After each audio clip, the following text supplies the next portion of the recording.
हाय दोस्तों, नमस्कार। और ये है पार्ट 2 फ़ॉर्मूला का। और इसके आगे हम बात करते हैं कि कुछ यहाँ पर हम तुरंत फटाफट बात कर लेते हैं, ओके? फ़ॉर्मूले पे। तो सबसे पहले एक फ़ॉर्मूला हम बनाएँगे, यहाँ पर क्या लिखेंगे? सीधे लिखेंगे एम यानी MODEGRC, ओके? इस पे क्लिक करेंगे तो कॉस्ट। मान लीजिए ये एक फ्रेंच फ़ॉर्मूला है और फ्रेंच में ये ज़्यादा यूज़ होता है कैलकुलेशन के लिए, अपने इंडिया में बहुत कम होता है। इसकी जगह पे दूसरे फ़ॉर्मूले होते हैं जो इंडिया में यूज़ होते हैं। उनको भी बताऊँगा इसी पार्ट में। तो चलिए, कॉस्ट कॉस्ट मान लो कोई वस्तु हमने क्या खरीदी? कोई वस्तु हमने खरीद ली कितने की? 10,000 की, ठीक है।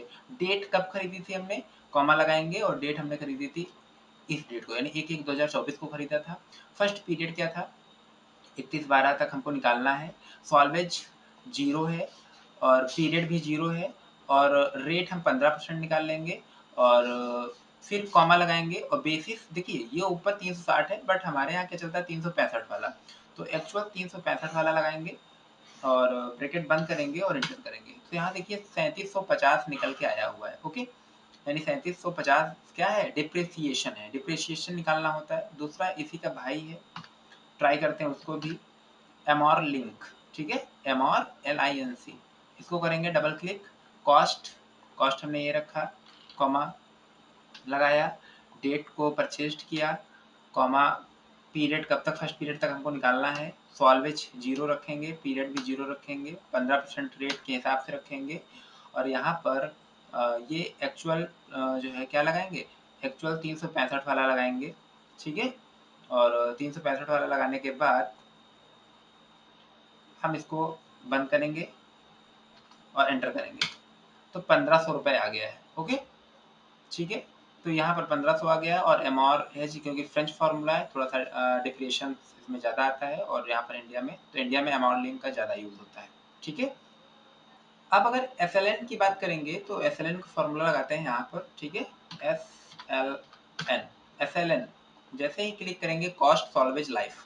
कॉस्ट का मतलब यहाँ पर होता है चीज़ कितने में खरीदी, सॉल्वेज का मतलब होता है आखिर में कितने की बचेगी, कबाड़ी वैल्यू, और कितने साल चलेगी, यानी यूज़फुल लाइफ कितनी चली। 5 साल चली, ठीक है? तो चलिए 5 साल ईयर में रख लेते हैं इसको। तो कॉस्ट कितनी है? 10,000, सॉल्वेज 4,000 रुपये लास्ट में बचा है, ठीक है? 4,000 की वैल्यू बची लास्ट में। 5 साल के बाद 4,000 रुपये की बची वो। और यहाँ पर अभी क्या करेंगे? कॉमा लगाएँगे, ठीक है?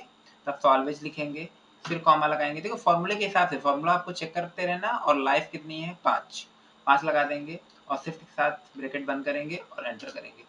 यानी देखा जाए तो 1,200 रुपये, ठीक है? 1,200 12 पंचे 60, यानी 6,000 का लॉस हुआ है ना आपका। 10,000 की थी, 4,000 रुपये की वैल्यू बची है, 6,000 का लॉस हुआ 5 सालों में, तो 1,200 पर मंथ आपका लॉस होता गया, ठीक है? अगर इसी जगह पे हम दूसरा एक और फ़ॉर्मूला लगाएँगे, ये तो था एसएलएन वाला। अब हम दूसरा एक फ़ॉर्मूला लगाएँगे एसवाईडी, एसवाईडी, एसवाईडी का फ़ॉर्मूला लगाएँगे, ठीक है? Return of the sum years, okay? तो यहाँ पे लिखा हुआ है return of the sum years, double click करेंगे, कॉस्ट आ गया, तो कॉस्ट हमने लगाया, ठीक है? कॉस्ट, कॉमा, सॉल्वेज 4,000 की किताब बची थी और लाइफ कितनी थी? 5 ही साल थे, ठीक है? और पर कितने थे? पीरियड यानी 1 था, ठीक है? अब क्या करेंगे? बंद करेंगे और एंटर कर देंगे, ठीक? तो यहाँ पर आ गया 2,000, 2,000 के हिसाब से इसने निकाला है, ठीक है? यानी 2,000 रुपये 1 साल का कितना निकल रहा है? 2,000, 5 साल का 10,000। तो उसी हिसाब से आप रख लीजिए कि यहाँ पर ईयर के हिसाब से आपको बता रहा है, ओके? ये 1,200 पर ईयर आपका जो लॉस हुआ है, वो है। और यहाँ पर 1 ईयर का निकालेंगे तो 2,000 रुपये मिलेगा। 2,000 कॉस्ट जो है पर ईयर आ रहा है, 2,000 पर ईयर, तो 10,000, 5 साल में 10,000, ओके?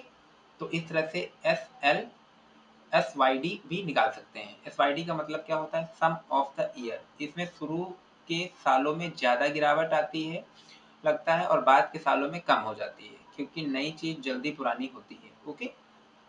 चलिए, अब हम नया एक फ़ॉर्मूला और यूज़ करेंगे, डीबी लगाएँगे, डीबी, डीबी लगाया और DB cost salvage life period month, ठीक है? कॉस्ट, अगर DB decline balance, okay? Cost आती है, कॉस्ट का मतलब होता है खरीदने का दाम। तो कॉस्ट, खरीदने का दाम 10,000 में हमने खरीदा, कॉमा लगाया। सॉल्वेज होता है कबाड़ी वैल्यू, कबाड़ी वैल्यू मान लो 4000 थी, तो कबाड़ी वैल्यू लिख दी 4000 रुपये। लाइफ कितने साल चलेगी, ठीक है, तो लगभग 5 साल, तो लाइफ हमने लगा दी 5 साल, कमा पीरियड कौन से साल का चाहिए, कौन से साल का चाहिए, तो हमें पहले साल का चाहिए, ठीक है। और मंथ अगर 20 साल में खरीदी है तो कितने महीने पहले साल में यूज हुए हैं, तो मतलब जैसे मान लो जून में खरीदी किताब, तो जून के एक साल में कितने 6 महीने तो यूज होगी, उस हिसाब से यहाँ पर मंथ को आप इंक्लूड कर सकते हैं, ठीक है। अब क्या करेंगे, मंथ जो है क्या करेंगे, हम कॉमा लगाएंगे, ठीक। मंथ हम रख सकते हैं 5 6 जो भी रखना है रख सकते हैं, ठीक। मैंने रख दिया है 4 मंथ यूज हुआ और ब्रैकेट बंद किया और एंटर किया, ठीक। तो यहाँ पर आ गया है 556 रुपये 67 पैसे, ओके। यहाँ पर मंथ MONTH मंथ लिख देते हैं और 6, तो ये हमने नहीं लगाया था, एक बार फिर से क्लिक करते हैं और यहाँ पर मंथ की जगह पर, ठीक है, और ये वैल्यू रख देते हैं, आ गया 506। अब इस वैल्यू को बदलेंगे तो एक करेंगे तो ऑटोमेटिक वैल्यू बदल जाएगी, ठीक है। तो यहाँ हमने जो है 278 रुपये आ गया है, क्योंकि दूसरे मंथ का निकालना, 2 मंथ ही चली इस बुक में, पहले साल में 2 मंथ चली, तो 278 रुपये का क्या हुआ, डिप्रिसिएशन आया हुआ है। तो इस तरह से आप निकाल सकते हैं, और इनका प्रैक्टिकल जब आप प्रैक्टिस करेंगे, थोड़ा सा और समझने की कोशिश करेंगे, तो चीज़ें और समझ में आ जाएंगी, क्योंकि यहाँ पर कौन से फॉर्मूले से क्या काम हो रहा है इसके बारे में जानकारी दे सकते हैं। जब आप एक्चुअल में प्रैक्टिस करेंगे तभी इसकी चीज़ें समझ में आएंगी और अच्छे तरीके से। अब यहाँ एक और फॉर्मूला, अगर यहाँ बदलेंगे, देखिए लाइफ 4 साल रखेंगे तो चीज़ें बदल जाएंगी, वैल्यू बदल जाएगी। एक बार फॉर्मूला लगा देंगे, वैल्यू बदलते रहेंगे, चीज़ें बदलती जाएंगी। 6 मंथ चली, पहले मंथ में 6 महीने, तो यहाँ पर देखो बदल गया है नंबर, ठीक है, 4 महीने, तो आ गया यहाँ पर क्या 683, ठीक है। अब यहाँ पर DBB लगाएंगे, तो D DBB DDB DDB double decline balance, बहुत तेजी के साथ कॉस्ट रखेंगे, कॉस्ट रख दिया, कॉमा कर दिया, सॉल्वेज रख दिया 4000 की बची, लाइफ कर दिया, ठीक है। ओके, बाद उसके बाद पीरियड रख दिया, ठीक है। उसके बाद फैक्टर, फैक्टर भी हमने क्या लगा दिया 4 लगा दिया और कॉमा बंद करके एंटर कर दिया, ठीक। तो यहाँ क्या आ गया 6000, 6000 पूरी डिक्लाइन, डबल डिक्लाइन बैलेंस क्या है 6000 आ गया है। हेलो। तो दोस्तों अब ये जो फॉर्मूला बताने जा रहे हैं बहुत ही काम का फॉर्मूला है, पीएमटी, ओके। पीएमटी बहुत ही इम्पोर्टेंट जो है एक जो है फार्मूला होता है, और इसमें होता ये है कि जैसे ही पीएमटी पे क्लिक करेंगे यहाँ पर आएंगे और पीएमटी, ओके। तो इसमें कुछ चीज़ें आ जाती हैं, जैसे इधर रेट आता है, एनपीईआर आता है, पीवी आता है, एफई आता है, टाइप आता है।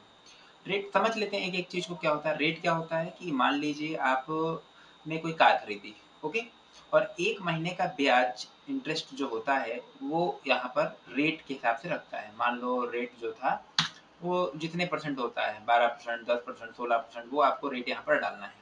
एनपीआर जो होता है वो किस्तें होती हैं, कितने महीने की किस्तें होती हैं। जैसे मान लो आपने 3 साल का लोन लिया तो कितनी किस्तें बनी 36, बारह ही 36, 5 साल के लिया कितनी किस्तें बनी 60।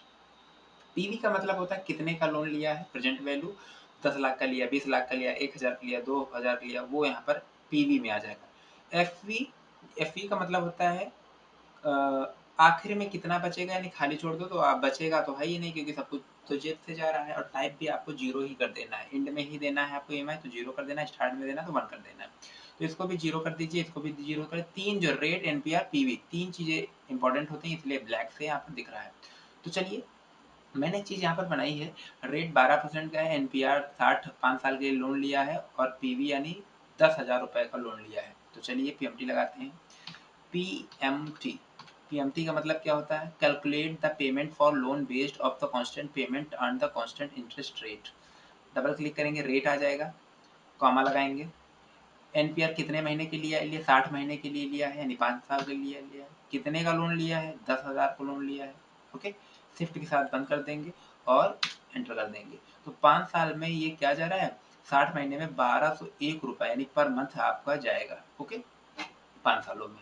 तो 60 गुणे इतना गुणा कर लो, यानी अगर देखेंगे माइनस इसलिए आता है कि आपकी जेब से जा रहा है, ओके। तो अगर हम कैलकुलेटर के हिसाब से देखेंगे, ठीक है, तो यहाँ पर अगर क्या करेंगे, ठीक है, यहाँ पर लगाएंगे इक्वल टू, ओपन करेंगे ब्रैकेट 1201 गुणे 60 और फिर इसको बंद करेंगे और एंटर कर देंगे। तो लगभग 72,060 रुपये, यानी ठीक है, 72,060 रुपये जाने वाला है आपकी जेब से। अब 10,000 का वैल्यू लिया, यानी 62,000 रुपया एक्स्ट्रा जाएगा 12% के ब्याज पर, यानी हर साल 10,000 का आप समझ लीजिए कितना जाने वाला है। ओके, तो चलिए, तो पीएमटी बहुत ही इंपॉर्टेंट है। मान लिया आपने एक कार खरीदी है 9% के ब्याज पे, तो आप 5 लाख का लोन ले रहे हो 9% ब्याज पर 3 साल के लिए, क्या करोगे, पीएमटी लगाएंगे यहाँ पर,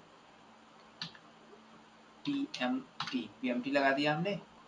पीएमटी लगाने में रेट कितना था, रेट 9% था, ठीक है, 9% लगा दिया हमने और कॉमा लगा दिया। एनपीआर कितना था, 36 मंथ, यानी 3 साल के लिए था, कॉमा लगा दिया। 5 लाख का लोन ले रहे हैं तो 5 लाख लिख लेते हैं, 500,000। ओके, चलिए शिफ्ट के साथ बंद कर देंगे और एंटर कर देंगे, 47,117।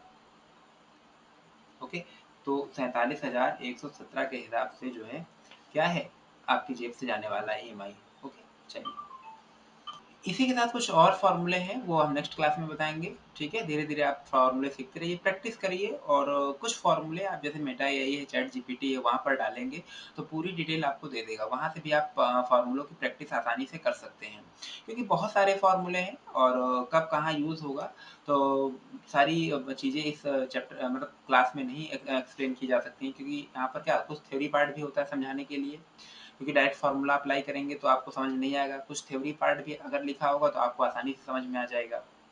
ओके, तो आप थोड़ा सा चैट जीपीटी और मेटा एआई का यूज़ करिए, वहाँ पर डाल दीजिए पीपीएमटी या पीएमटी फॉर्मूला विद एग्जाम्पल, तो आपको सारे फॉर्मूले आसानी से एक्यूरेट निकल के आ जाएंगे, और आप उसको क्या करिए, प्रैक्टिस करिए, तभी आपको कुछ हो पाएगा।